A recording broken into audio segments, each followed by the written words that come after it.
सदरी वयस्सिर ली अमरी वहलुल उक़दतम मिन लिसानी यफ़क़हू क़ौली। रब्बि शरह ली सदरी वयस्सिर ली अमरी वहलुल उक़दतम मिन लिसानी यफ़क़हू क़ौली। रब्बि शरह ली सदरी वयस्सिर ली अमरी वहलुल उक़दतम मिन लिसानी यफ़क़हू क़ौली।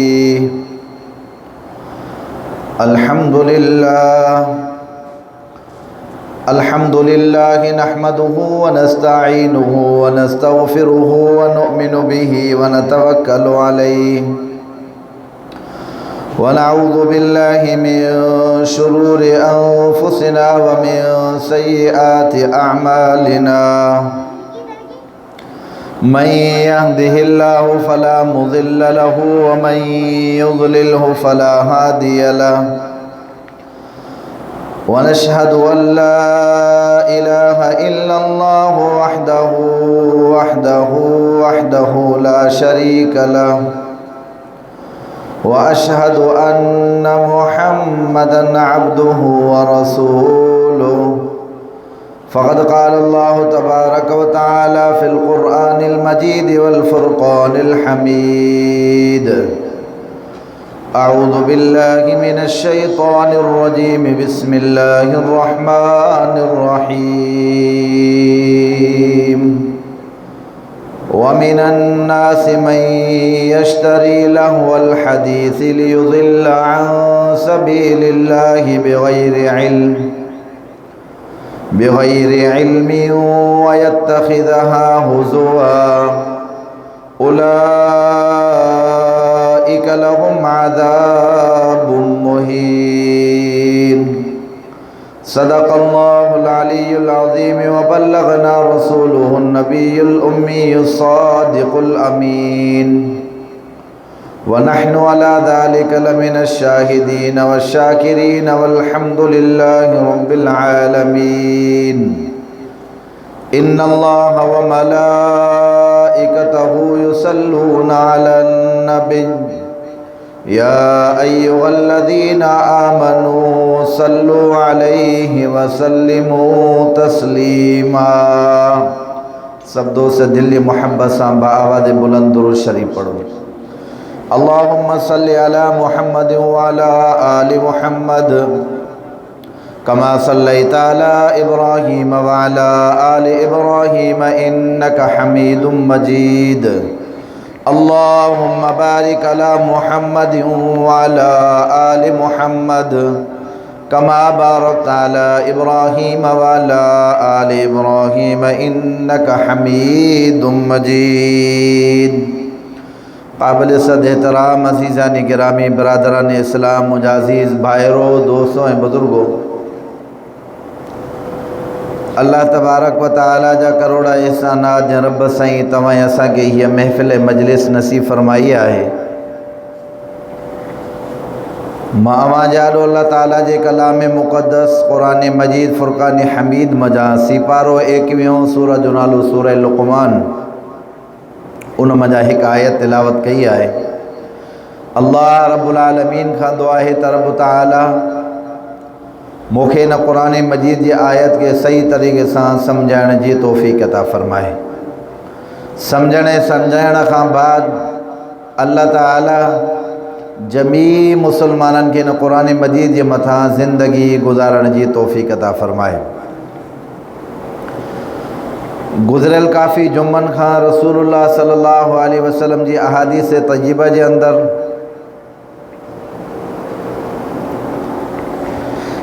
अल्हम्दुलिल्लाह क़यामत जे मुतालिक़ जेके निशानियूं अलामत सुग़रा बयान थी रही हुयूं,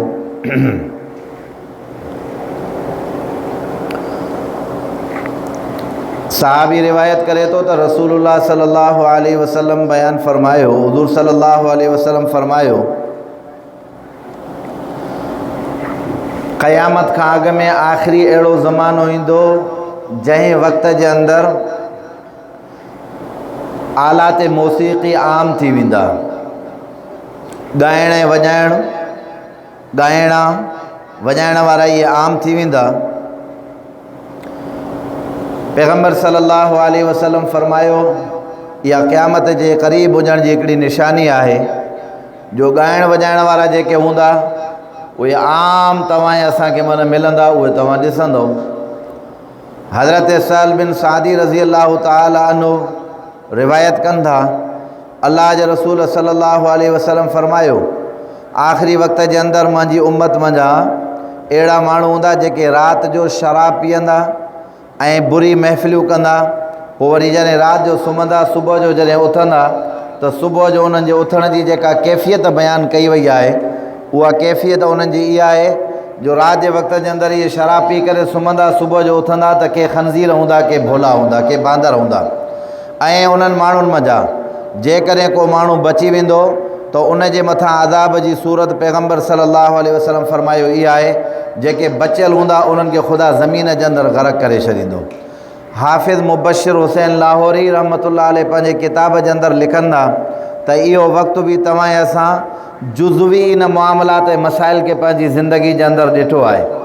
अॼु खां काफ़ी साल अॻ में मानसेरा जेको शहरु आहे उन जे भरिसां हिकिड़ो ॻोठु हुयो, उन ॻोठ जे अंदरि हिकिड़ी पिकनिक पॉइंट हुई जंहिंमें वॾो होटल ऐं ज़बरदस्त माण्हू जो अचणु वञणु हुजूम जो मसइलो हुयो, माण्हू अची करे उते रहंदा हुआ या उन मामलात ऐं मसाइल जे अंदरि, पर किन त लिखियो आहे त फ़हाशी जो अॾो हुयो। असांजा मुस्लमान अल्लाह ताला माफ़ फरमाए उन जॻह ते राति जो शराब ऐं कबाब इस्तेमालु कयूं, ज़िनाऊं कयूं, शराब पीतऊं। राति जे वक़्त जे अंदरि जेॾी महिल असर जो आख़िरी पहर थियो उहो सॼे जो सॼो ॻोठु जेको आहे अल्लाह तबारक व ताला तबाह बर्बाद फरमाए छॾियो। ॻाल्हि सम्झ में आई अलाए न? त पैगम्बर सल्लल्लाहु अलैहि वसल्लम हज़रत सहल बिन सादी रज़ी अल्लाह ताला अन्हु फरमाइनि था त हुज़ूर सल्लल्लाहु अलैहि वसल्लम फरमायो आख़िरी वक़्त जे अंदरि जेको आख़िरी वक़्तु हूंदो उन जे अंदरि ॻाइण वॼाइण वारा आम हूंदा।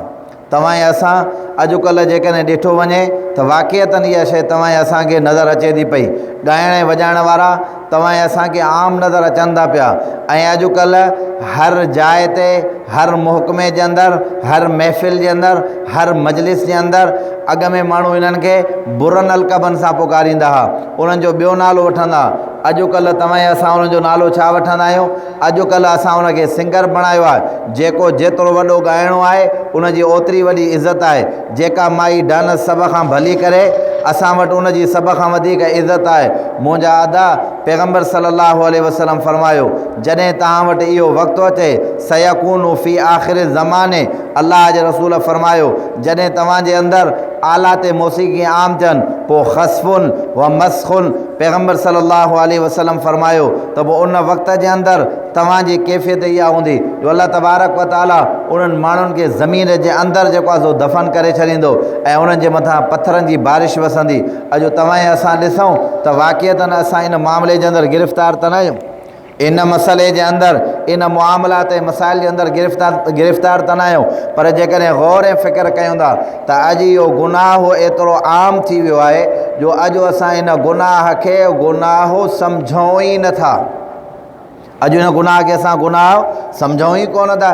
जेकॾहिं गुनाह सम्झूं हा त पोइ तव्हां असां मुस्लमान पंहिंजी जेके शादियूं आहिनि उन जे अंदरि राग ऐं गाना करायूं हा। अब ॻाल्हायो, राग ऐं गाना असां मुस्लमाननि जी शादी में आहिनि की न आहिनि? हलो अॻ में त ईअं हूंदो सिर्फ़ु दोल वारो सिस्टम हूंदो, पोइ जेके वॾा बुज़ुर्ग हूंदा अल्लाह वारा उहे झलींदा त बाबा ईअं न कयो, अल्लाह जो अज़ाब नाज़िल न थिए। पंहिंजी ख़ुशियुनि जे अंदरि बि अल्लाह जे हुकुम जी नाफ़रमानी न कयो, अल्लाह जे हुकुम जे मुताबिक़ पंहिंजूं ख़ुशियूं गुज़ारियो। पर असां उन ॾे बि तवजो कंहिं क़िस्म जो न कयोसीं। असां पंहिंजे मुआमलात ऐं मसाइल जे अंदरि लॻा रहियासीं। हाणे वरी सिस्टम छा आहे? हाणे वरी शादियुनि जो सिस्टम इहो आहे त लाउडड़ा वॾा खणी करे गाॾियूं ऐं कारूं कढंदासीं, न्याणियूं असां सां गॾु हूंदियूं, मर्द बि साॻा गॾु हूंदा, उहे माण्हू निमाज़ बि पढ़ंदा हूंदा, पंहिंजो पाण खे कलमे वारा बि सराईंदा हूंदा, उन्हनि जी दावा आशिक़ रसूल हुजण जी बि हूंदी। उहे माण्हू असांजा मर्द, असांजूं औरतूं सरेआम रोडनि जे मथां पियूं नचंदियूं, होॾां उहो ॻाइणो जेको आहे उहो गाना ॻाईंदो, या वरी असां पंहिंजी महफ़िलनि ऐं मजलिसनि जे अंदरि उन्हनि ॻाइणनि खे घुराईंदासीं। 50,000 ॾेई करे लख लख ॾेई करे उन्हनि ॻाइणनि खे पंहिंजी महफ़िल मजलिस ऐं शादी जे प्रोग्रामनि में घुराए उन्हनि खां प्रोग्राम कराईंदासीं त हीअ असांजे प्रोग्राम जे अंदरि अचनि। मुंहिंजा भाउ इन शइ जे लाइ त सख़्ती सां मना थियल आहे। पैगम्बर सल्लल्लाहु अलैहि वसल्लम ॻाइण ऐं वॼाइण मौसीक़ी वग़ैरह अलाह जे रसूल अलाह जे क़ुर सख़्ती सां मना कयो आहे इन शइ खां पंहिंजो पाण खे बचाए। अॼु असांजूं शादियूं जेके आहिनि उहे ॻाइण वॼाइण या वरी जेकॾहिं असां मुस्लमान छा कंदासीं वॾो हिकिड़ो हॉल बुक कयोसीं बाबा शादी आहे फलाणे खान जी हाणे हाल जेको बुक कंदासीं उन हाल जे अंदरि वॾे में वॾा असां तव्हां इको साउंड रखंदासीं उन में कॾहिं ममताज़ मौलाई जो गानो हलंदो कॾहिं निगत नाज़ जो हलंदो कॾहिं कंहिंजो हलंदो कॾहिं कंहिंजो हलंदो। बाबा ॾे हाल वाल हे फलाणे जा गाना तो हलाइनि पोइ हुते मर्द बि हूंदा मायूं बि हूंदियूं ॻाइण वॼाइण बि हूंदो। मुंहिंजा भाउ जंहिं जॻह ते अल्लामा सैयद मोहम्मद यूसुफ लुधियानवी रहमतुल्लाह अलैह पंहिंजे किताब जे अंदरि लिखियो आहे त जंहिं जाइ ते ॻाइण वॼाइण साज़ जो आवाज़ थो हुजे इहा जाइ अलाह जे अज़ाब जी मुस्तहिक़ आहे। अलाह जे अज़ाब जी छा आहे मुस्तहिक़ आहे। जेकर इन जाइ ते ख़ुदा पंहिंजो अज़ाब नाज़िल करे त अलाह मर्ज़ी जो मालिक आहे नाज़िल करे सघे थो पियो। ऐं हाणे इहे त थी वियूं असांजूं महफ़िलियूं ऐं मजलिसूं जेके शादी जूं आहिनि जंहिंमें तव्हां असांखे अलाह ऐं अलाह जे रसूल जे हुकुम खे ज़िंदा करण जो मामिलो हुयो पर ओॾे ई तवजो न कयोसीं। अच्छा ॿियो असां वटि वॾा वॾा जेके सरकारी प्रोग्राम थींदा आहिनि उन सरकारी प्रोग्रामनि जे अंदरि बि इहे ॻाइणा ऐं वॼाइणा तव्हां असां घुराए करे या स्कूल जो प्रोग्राम आहे तॾहिं बि ॻाइणा ऐं वॼाइणा हाणे त हद थी वई अहिड़ी हद आहे जो मीलाद जो प्रोग्राम आहे मीलाद जो जलसो आहे होॾां दावा इहा आहे त पैगम्बर सल्लल्लाहु अलैहि वसल्लम जो इश्क़ आहे हुज़ूर सल्लल्लाहु अलैहि वसल्लम जी मोहबत जे अंदरि पर उन मीलाद जे प्रोग्राम जे अंदरि छोकिरियूं डांस थियूं पियूं कनि ॻाइण ऐं वॼाइण जा प्रोग्राम हलंदा। तव्हां मूंखे ॿुधायो असां दुनिया खे कहिड़ो पैगाम पहुचाइणु चाहियूं था।